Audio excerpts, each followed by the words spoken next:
কোরআনে কারীমের তেলাওয়াত যদি কোনো ব্যক্তি নামাজের মধ্যে দাঁড়িয়ে দাঁড়িয়ে পড়ে, আল্লাহ রাব্বুল আলামিন প্রত্যেকটা হরফের বিনিময়ে তাকে 100 করে নেকি দান করেন। ইসলামের ষড়যন্ত্রকারীরা আপনাকে কি থেকে মাহরুম করলো একটু ভালো করে বুঝেন। নামাজের ভিতরে কোরআনে কারীমের তেলাওয়াত করলে প্রতি হরফে 100 করে নেকি পাওয়া যায়। যখন আপনি পড়লেন আলহামদুলিল্লাহি রাব্বিল আলামিন, আলিফে 100 নেকি, লামে 100 নেকি, হা 100 নেকি, মিমে 100 নেকি, দালে 100 নেকি।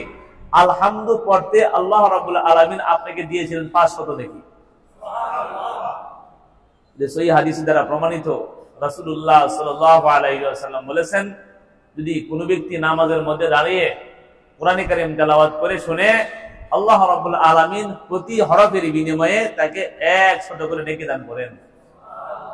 যদি কোনো ব্যক্তি নামাজের মধ্যে বসে বসে কোরআনে কারীম তেলাওয়াত করে, আল্লাহ রাব্বুল আলামিন প্রতি হরফের বিনিময়ে তাকে 25 নেকি দান করেন, 50 নেকি দান করেন। যদি কোনো ব্যক্তি নামাজ দাঁড়ায় পড়তে পারে না, বসে বসে পড়লো, আল্লাহ রাব্বুল আলামিন তাকে প্রতি হরফের বিনিময়ে 50 নেকি দান করেন। যদি কোনো ব্যক্তি নামাজের বাহিরে ওযু করে কোরআনে কারীম তেলাওয়াত করে, প্রতি হরফের বিনিময়ে তাকে 25 নেকি দেওয়া হয়। আর যদি ওযু ছাড়া মুখস্থ তেলাওয়াত করে, ওযু ছাড়া মুখস্থ তেলাওয়াত করে, প্রতি হরফের বিনিময়ে তাকে 10 নেকি দান করা হয়।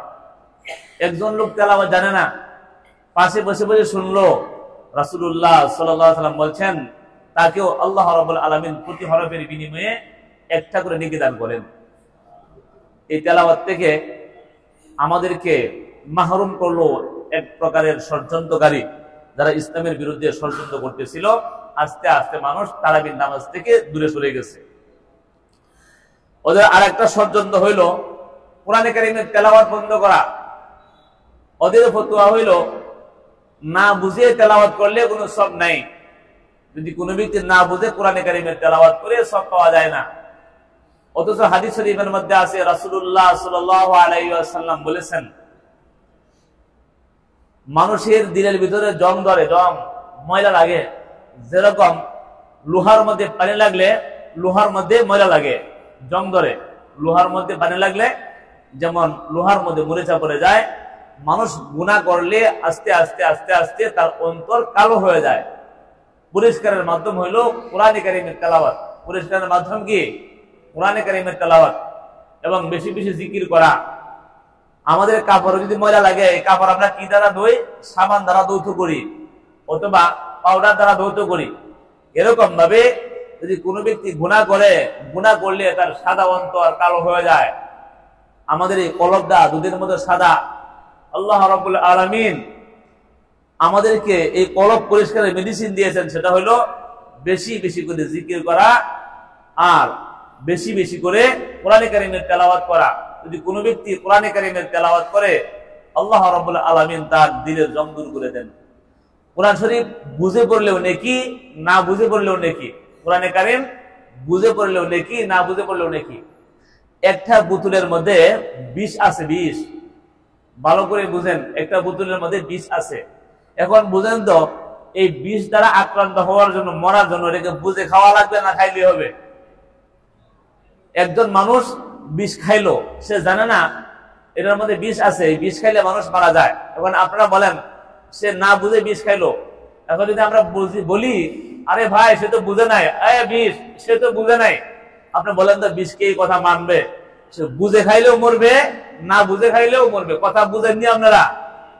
বিষের বোতলও বিষ ছিল, একজন লোক বুঝে নাই, না বুঝে বিষ খাইছে, তার ক্ষতি হবে। বুঝে খাইলেও ক্ষতি হবে, না বুঝে খাইলেও কি হবে? ক্ষতি হবে। আর একটা পাতার মধ্যে মনে করেন পপুলারের ক্যালকুলাল ডিএক্স একটা ওষুধ ছিল, এটা ক্যালসিয়াম 1000 পাওয়ারের। এখন মনে করেন কোন ব্যক্তির কোমরের মধ্যে ব্যথা, হাঁটুর মধ্যে ব্যথা, প্রত্যেক গেরা গেরায় ব্যথা, এগুলা খাইলে নাকি এগুলো ভালো হয়। একজন ব্যক্তি জানে না তার এই ওষুধটা কিসের, কিন্তু সে 1 মাস 2 মাস 3 মাস পর্যন্ত লাগাতার খাইলো। আপনারা বলেন তো ভাই, সে তার উপকার হবে কি হবে না? তার উপকার হবে না? জানলেও উপকার হবে, না জানলেও উপকার হবে। ডাক্তাররা আমাদেরকে ওষুধ লিখে দেয়, আমরা অনেকেই জানি না কোনটা কোন রোগের ওষুধ, ডাক্তার জানে। উনি বলে আপনার কাজ হলো খাওয়া যাওয়া, আমরা অনেকেই না বুঝে খাই, কোনটা কোন রোগের ঔষধ আমরা কেউ জানি না। আপনারা বলেন তো উপকার হবে কি হবে না? এরকম ভাবে কোরআনে কারীমের তেলাওয়াত বুঝে পড়লেও উপকার, না বুঝে পড়লেও উপকার। কোরআনে কারীমের তেলাওয়াত বুঝে পড়লেও উপকার, না বুঝে পড়লেও উপকার। হাদিস শরীফের মধ্যে আছে লাউ খাইলে পেট বালা হয়। একটা মানুষ সে লাউ খাওয়ার উপকারিতা বুঝে না, কিন্তু লাউ খাইলো সে, উপকার হবে কি হবে না? উপকার হবে। এরকম ভাবে কোরআনে কারীমের তেলাওয়াত বুঝে পড়লেও উপকার, না বুঝে পড়লেও কি উপকার। আমাদের কিছু কিছু ভাইয়ারা কোরআনে কারীমের তেলাওয়াত থেকে মানুষকে দূরে রাখার জন্য ফতোয়া জারি করছে, কোরআনে কারীমের তেলাওয়াত না বুঝে পড়লে কোনো ফায়দা নাই। এই জন্য অনেক মানুষ তেলাওয়াত ছেড়ে দিয়েছে। আগে দেখতাম বিকাল বেলা আসরের নামাজের পরে আমাদের এই মসজিদের মধ্যে 20-50 জন মানুষ বসে বসে তেলাওয়াত করতো। এই লোকগুলো এখনো আছে, এখন তারা তেলাওয়াত করে না।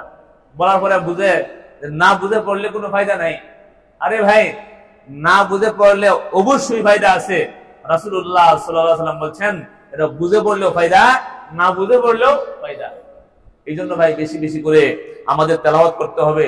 আপনি তো বুঝেন না, এই তারাবির নামাজ নিয়া, কোরআনে কারীমের তেলাওয়াত নিয়া ইহুদির দালালরা আমাদের দেশে ষড়যন্ত্র করতেছে। এই ষড়যন্ত্রের মধ্যে আপনি ফেসে গেছেন আস্তে আস্তে। 3 নম্বর আরেকটা মাসলা হলো সুন্নতের গুরুত্ব কম। আমাদের দেশের মানুষ আগে যেমন সুন্নত নামাজ পড়তো, এখন সুন্নত আস্তে আস্তে পড়ে না, সুন্নত নামাজ ছেড়ে দিয়েছে।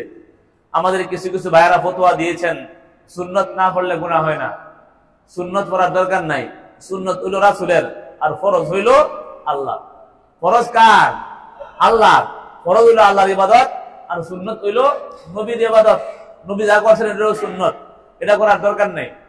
ওরা একসময় আমাদেরকে বুঝাইতে বুঝাইতে এটাও বুঝাবে নামাজ পড়ারই দরকার নেই। আপনারা আমরা সকলেই ষড়যন্ত্রের শিকার। আমাদেরকে ষড়যন্ত্র করিয়া মানুষ ইসলাম থেকে দূরে দূরে রাখতেছে। যেহেতু সুন্নতে মুআক্কাদা পড়ে না, তারাবির নামাজ তো পড়ার প্রশ্নই আসে না। জোহরের 4 রাকাত নামাজ পড়া যেমন সুন্নতে মুআক্কাদা, জুমার আগে পড়ে 4 রাকাত 8 রাকাত পড়া যেমন সুন্নতে মুআক্কাদা, তারাবির নামাজ এরকম ভাবে সমস্ত সাহাবায়ে কেরাম পড়ছেন। এইজন্য তারাবির নামাজও 20 রাকাত পড়া সুন্নতে মুআক্কাদা। বুঝে আসেনি ভাই? তারাবির নামাজও পড়া কি সুন্নতে মুআক্কাদা। আপনার পিছনে ইহুদি দালালরা ষড়যন্ত্র করতেছে, আপনি টের পাইতেছেন না। আপনার কাছে তারাবি নিয়ে গেল, তেলাওয়াত নিয়ে গেল, সুন্নতের গুরুত্ব কমায় দিল। আমাদের নামাজের পরে দেখছি অনেক মুসল্লি ভাইয়েরা মসজিদ থেকে বের হয়ে চলে যায়, সুন্নত লাগবে না। আল্লাহর কসম, নবীজির সুপারিশ ছাড়া একটা লোকেও জান্নাতে প্রবেশ করতে পারবেন না। আর নবীজির সুপারিশ ছাড়া একটা লোকেও জান্নাতে প্রবেশ করতে। যেরকম খতমে তারাবি ওনারা ফতোয়া দেন, রাসূল পড়েন নাই। রাসূল যা বলেন তারাবির নামাজ পড়ছেন, খতমে তারাবি পড়েন নাই। নবীজি পড়ছেন জীবনে 3 দিন, উনি খতম করবেন কোত্থেকে? বেশি বেশি পড়লে হয়তো এটা আমাদের উপর ফরজ হয়ে যায়, তো এই জন্য রাসূল পড়েন নাই। তা মানুষদেরকে ভুলভাল বুঝাইয়া আস্তে আস্তে দিন থেকে একদল চক্রান্তকারী মানুষদেরকে দিন থেকে দূরে সরাইতেছে। হে মুসলমান ভাই, আপনাকে সজাগ থাকতে হবে। আগে মসজিদের ভিতরে মানুষজন 12টা বাজলে মসজিদ এরকম ভরপুর থাকতো। এখন একটার সময়ও মানুষ মসজিদের ভিতরে আসে না। অর্থ সম্পদ বাড়তেছে, মানুষ আস্তে আস্তে দিন থেকে দূরে সরতেছে। অর্থ সম্পদ বাড়তেছে, আর মানুষ আস্তে আস্তে দিন থেকে দূরে সরতেছে। এক সময় আমাদের দেশের মধ্যে অভাব ছিল, অনটন ছিল, মানুষ মসজিদের ভিতরে আসতো, কান্নাকাটি করতো, রোনাবাড়ি করতো। কিন্তু এখন আর এগুলো নাই। কেন? প্রত্যেকের বেতন বেড়ে গেছে, এখন স্বাচ্ছন্দ্যে চলাফেরা করে। যারা দেখতো সোনের ঘরে, তারা দেখে বিল্ডিং এর ভিতরে। আল্লাহকে ডাকার দরকার নাই, আল্লাহর কথা মানুষ ভুলে গেছে। আমাদের মাদ্রাসায় পড়ানো হয় একটা কিতাব আছে, নাম হচ্ছে কাইলুবি। ওই কিতাবে লিখছে এক লোক প্রায় 30 বছর হয়ে গেছে আল্লাহর নাম মুখে উচ্চারণ করে না, আল্লাহর নাম নেয় না, আল্লাহকে ডাকে না। অথচ সে মুসলমান। ফেরেশতারা বলে, মালিক তোমার এই বান্দা প্রায় 30 বছর যাবত তোমার নাম উচ্চারণ করে না। আল্লাহ রাব্বুল আলামিন বলেন, ফেরেশতারা রে, আমার বান্দার সুখের অভাব নাই, টাকার অভাব নাই, পয়সার অভাব নাই, বড় অট্টালিকায় সে বসবাস করে, সুখ শান্তির অভাব নাই। এই জন্য বান্দা আমি আল্লাহর কথা স্মরণ করে নাই। বান্দার সুখ শান্তির অভাব নাই, টাকা আছে, পয়সা আছে, অসুখ বিসুখ নাই, বালা মুসিবত নাই, এই জন্য মানুষ আল্লাহর কথা স্মরণ করে না। আল্লাহ বলেন ইযা রাকিবু ফিল ফুলকি দা'আল্লাহা মুখলিসিনা লাহুদ্দিন। মানুষ যখন নৌকায় আরোহণ করে, নৌকায় আরোহণ করলো, চতুর্দিক দিয়ে বাতাস ঢেউ খেলতেছে, যখন বুঝলো নৌকা ডুবে যাবে, দোয়া করে লা ইলাহা ইল্লা আনতা সুবহানাকা ইন্নী কুনতু মিনাজ জালিমিন। শুয়ে বয়ে দাঁড়িয়ে সর্ব অবস্থায় আল্লাহকে স্মরণ করে আল্লাহকে ডাকে। ফালাম্মা নাজ্জাহুম ইলাল বাররি ইযা হুম ইউশরিকুন। যখন আমি আল্লাহ দয়া করে মায়া করে এদেরকে বাঁচিয়ে দিলাম, বাঁচানোর পরে ওরা যখন নদীর পাড়ে ওঠে তখন আমি আল্লাহর সঙ্গে শিরিক করতে আরম্ভ করে বলে ড্রাইভারটা বাঁচাইয়া দিছে। কেনা বাঁচাইছে?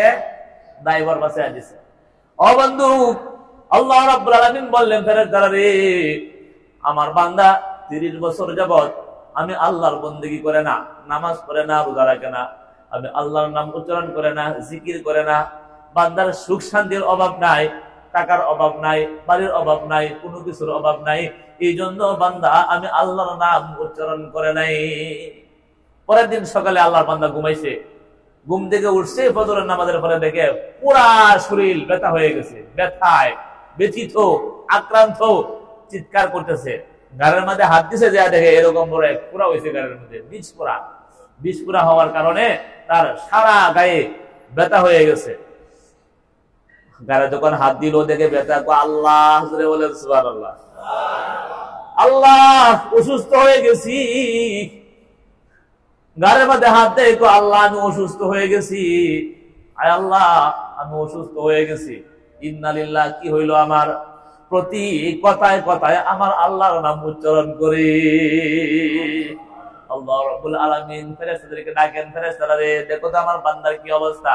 ও আল্লাহ, এখন তোমার বান্দা প্রতি কথায় কথায় তুমি আল্লাহর নাম সে উচ্চারণ করতেছে। আল্লাহ বলেন ফেরেশতারা রে, আমার বান্দা বিপদে না পড়লে আমি আল্লাহর কথা স্মরণ করে না।